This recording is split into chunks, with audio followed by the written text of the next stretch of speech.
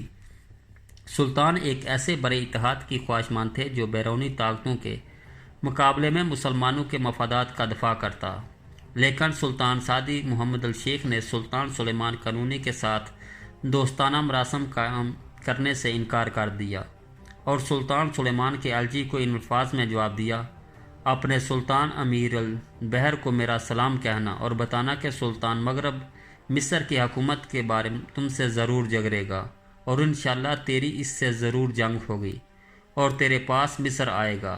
والسلام۔ اس گفتگو سے ظاہر ہوتا ہے کہ محمد شیخ سلطان سلیمان سے سخت نفرت کرتا تھا اور خلافت عثمانیہ کی شرعی و قانونی حیثیت کا قائل نہیں تھا۔ اس طرح اس گفتگو سے محمد شیخ کی اس خواہش کا بھی پتہ چلتا ہے کہ وہ مشرق اور مغرب کے تمام مسلمانوں کی امامت کا خواب دیکھتا تھا۔ 964 ہجری مطابق 1557 عیسوی کو محمد شیخ اپنے خاص محافظ کے ہاتھوں قتل ہو گیا اور مغرب کے سیاسی حالات نے بڑی تیزی سے پلٹا کھایا۔ بالخصوص دولت سعدیہ کے حالات پر اس قتل کے بہت زیادہ اثرات مرتب ہوئے، کیونکہ اس بات میں کسی شک و شبہ کی گنجائش نہیں تھی کہ عثمانی مغرب پر قبضہ کی پوری کوشش کریں گے، اس لیے نہیں کہ شمالی افریقہ پر مکمل قبضہ ہو جائے بس، بلکہ اسپانیہ اور پرتگال کے قریب ترین نقطے ہونے کی وجہ سے، اس کی جغرافیائی اہمیت کی وجہ سے بھی۔ عثمانی سلطان نے حسن بن خیر الدین کی الجزائر واپسی کو ضروری خیال کیا اور اس کی وجہ یہ تھی کہ 964 ہجری مطابق 1557 عیسوی کو حسن کور شہید ہوئے اور اس کے بعد کچھ عرصے تک حسن بن خیر الدین مختلف علاقوں میں جہادی سرگرمیوں میں شریک رہا۔ بالآخر انہیں واپسی کا حکم ملا۔ لوگ ان کی واپسی سے بہت خوش ہوئے۔ حسن الجزائر کے معاملات کو سلجھانے میں مصروف ہو گیا، حکومتی امور کو منظم کیا، فوجی نظم و نسق کو درست کیا اور فوج میں ڈسپلن پیدا کیا اور پہلے کی طرح جنگی تیاریوں میں لگ گیا۔ اس کے سامنے دو ہدف تھے، ایک شمالی افریقہ کو مسیحیوں کے وجود سے پاک کرنا اور دوسرا اندلس کو دوبارہ مسلمانوں کے دائرے اختیار میں لانا۔ تارودانت میں محمد شیخ کے قتل کے بعد سعودی امارات میں ہر طرف بغاوت اور مخالفت کی آگ برگ اٹھی۔ جمادی الاول 965 ہجری مطابق فروری 1558 میں سوس کے جنوبی علاقے میں مولا عثمان کے بغاوت اٹھ کھڑی ہوئی۔ رجب 965 ہجری مطابق اپریل 1558 کو مولی عمر نے مشرق میں دبدو کے مقام پر شورش برپا کر دی۔ ربیع الاول 966 ہجری مطابق دسمبر 1558 میں مراکش میں مولی عبدالمومن نے بغاوت کر دی۔ اس کے علاوہ عبداللہ بن غالب نے اپنے 3 بھائیوں کو موت کی گھاٹ اتار دیا۔ ان کا جرم یہ تھا کہ انہوں نے عبداللہ بن غالب کے بیٹے محمد المتوکل کو ولی عہد ماننے سے انکار کر دیا تھا۔ اس کے دوسرے بھائی قتل کے خوف سے بھاگ کر تلمسان اور الجزائر میں پناہ گزین ہو گئے۔ الغرض مولی عمر، مولی عبدالمومن، عبدالمالک احمد بن منصور قتل ہونے سے بچ گئے اور فرار ہونے میں کامیاب ہو گئے۔ عبداللہ غالب نے مراکش کا قصد کیا، پھر وہ تارودانت آیا جہاں اپنے باپ کے قتل کا انتقام لیا۔ سوس کے شورش کو فروغ کیا جس کی قیادت عثمان کر رہا تھا۔ اس کے بعد فوراً اپنی فوجوں کو جمع کرنے کی فاس واپس آیا تاکہ حسن بن خیر الدین کے حملے کی راہ روکے جو مغرب کے داخلی حالات کو غنیمت خیال کرتے تھے۔ ان علاقوں پر قبضہ کرنے کے درپے تھے۔ فاس کے قریب وادی لین کے مقام پر دونوں فوجوں کے درمیان زور کا رن پڑا، لیکن جنگ کسی نتیجے پر نہیں پہنچی تھی کہ حسن بن خیر الدین کو اطلاع ملی کہ ہسپانیہ کی فوجیں بحران کی طرف پیش قدمی کر رہی ہیں۔ خیر الدین نے اندازہ لگایا کہ شاید دشمن اس کی واپسی کی راہ مسدود کرنا چاہتا ہے۔ عثمانی لشکر نے شمالی صورتحال سے نمٹنے کے لیے واپسی کی راہ لی، کشتیوں پر سوار ہوئے اور الجزائر پہنچ گئے، جبکہ تلمسان کا قائد اپنے فوجی دستے کی طرف واپس چلا گیا تاکہ آنے والے حالات کے لیے تیاری کرے۔ حاکم بحران کو ڈیٹ جانتا تھا کہ عثمانیوں کی تلمسان واپسی ہسپانوی وجود کے لیے ایک بہت بڑے خطرے کا پیش خیمہ ثابت ہو سکتی ہے، لہذا اس نے مستغانم پر حملہ کرنے کا فیصلہ کر لیا۔ مستغانم کو عثمانیوں نے بحران پر حملہ کرنے کے لیے ہیڈ کوارٹر کی حیثیت دی، جبکہ کوڈیٹ اس پر قبضہ کر کے اسے الجزائر پر حملے کرنے کے لیے ہیڈ کوارٹر بنانے کا خواہشمند تھا۔ اس شہر پر قبضہ کرنے کی نیت سے اس نے 12,000 جنگجوؤں پر مشتمل فوج تیار کی اور ان کی قیادت کرتا ہوا مستغانم کے شہر پر حملہ بول دیا، لیکن اس کا یہ حملہ کامیاب نہ ہو سکا۔ مسلمانوں نے ہسپانوی فوجیوں کو آڑے ہاتھوں لیا اور ذی القعدہ 965 ہجری مطابق اگست 1558 کو ہسپانوی فوجیوں کو سخت مشکلات کا سامنا کرنا پڑا اور ان کا بے انداز نقصان، حتیٰ کہ کوڈیٹ حاکم بحران بھی اس جنگ میں قتل ہوا۔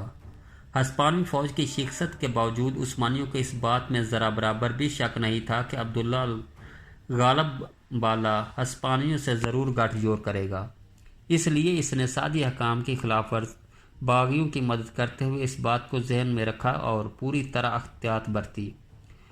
ربیع الاول 966 ہجری مطابق دسمبر 1558 کو جب مولوی عبد المومن نے مراکش میں بغاوت کی اور الجزائر سے مدد مانگی تو الجزائر سے اسے کسی قسم کی عسکری مدد نہ ملی، البتہ اسے الجزائر میں خوش آمدید کہا گیا اور حسن نے اپنی بیٹی اس کی زوجیت میں دے کر اسے تلمسان کا حاکم بنا دیا۔ حسن بن خیر الدین نے مستغانم میں کامیابی کو موقع غنیمت خیال کرتے ہوئے بحران سے ہسپانوی مراکز کا نام و نشان مٹانے کا عزم کر لیا۔ الجزائر کے شہر میں عثمانی فوجوں کے علاوہ جدید منظم اور عتائد شعار فوجوں کی فراہمی کی تیاریاں شروع کر دی اور زاوا سے 10,000 آدمی فراہم کر لیے۔ اس کے علاوہ حسن نے ایک اور لشکر ترتیب دیا اور اس کی زمام قیادت اپنے والد کے ایک پرانے مددگار کے ہاتھ میں دی۔ اس دوران مقامی فوجوں کی تائید و نصرت حاصل کرنے کی بھی کوشش کی اور اس مقصد کے لیے سلطان کو بن قاضی کی بیٹی سے شادی کر لی۔ اس شادی کا ایک اور فائدہ بھی ہوا کہ اس کی وجہ سے اسے ایک اور قبائلی سردار عبدالعزیز بن عباس کے مقابلے میں ابن قاضی کی فوج سے مدد حاصل کرنے کا موقع مل گیا۔ عبدالعزیز بن عباس نے مغرب میں اپنی خود مختاری کا اعلان کر دیا تھا اور اس وجہ سے عثمانی بحری بیڑہ ہمیشہ حجر بادیس اور تنجا کے دونوں شہروں پر چکر لگاتا رہتا تھا۔ 965 ہجری مطابق 1558 میں حسن بن خیر الدین نے بوہیا RS کو بادیس کا قائد مقرر کیا۔ بادیس نے کرتاجبا سے لے کر RS سانت فرنسط کا علاقہ تاراج کر ڈالا۔ بادیس میں اس کی قیادت کئی جہاز آئے اور یہ بجا طور پر جبل طارق کی تنگنائی کے سردار کے لقب سے موسوم ہوا۔ ایک ہسپانوی رپورٹ جس کو فرانسکو ڈی ایبانیز نے قلم بند کیا ہے میں مذکور ہے کہ بوہی کے پاس 4 جنگی جہاز ہیں۔ پہلا جہاز جس کی یہ خود قیادت کر رہا ہے، اس پر عثمانی سوار ہے جو تیر کمان منجکیوں سے لیس ہے۔ دوسرے جہاز کی قیادت کرا مامی کر رہا ہے اور اس پر 80 عثمانی جنگجو سوار ہے، ان کے پاس بھی اس طرح کا اسلحہ ہے۔ تیسرے جہاز کا قائد مراد ادریس ہے اور اس پر 70 فوجی سوار ہے، جبکہ چوتھے جہاز کے سپاہیوں کی تعداد بھی 70 ہے اور ان کے پاس بھی وہی اسلحہ یعنی تیر کمان منجکے ان 4 جہازوں کے علاوہ جو کام کر رہے ہیں جنہوں نے تنگنائی کے پانیوں کو عبور کر لیا ہے، اور بادیس میں اس کے پاس 2 اور جہاز بھی ہیں۔ تیسرے جہاز پر بھی کام شروع ہے۔ بادیس کے جہازوں کے ساتھ تطوان العرائش اور صلاح کے جہاز بھی سرگرم عمل ہے۔ تطوان میں 3 جہاز ہیں جو ضخامت میں چھوٹے ہیں۔ العرائش میں 3 جہاز اس کے علاوہ ہیں جو تطوان کے جہازوں کی شکل پر ہیں۔ صلاح میں 2 جہاز ہیں جو تطوان اور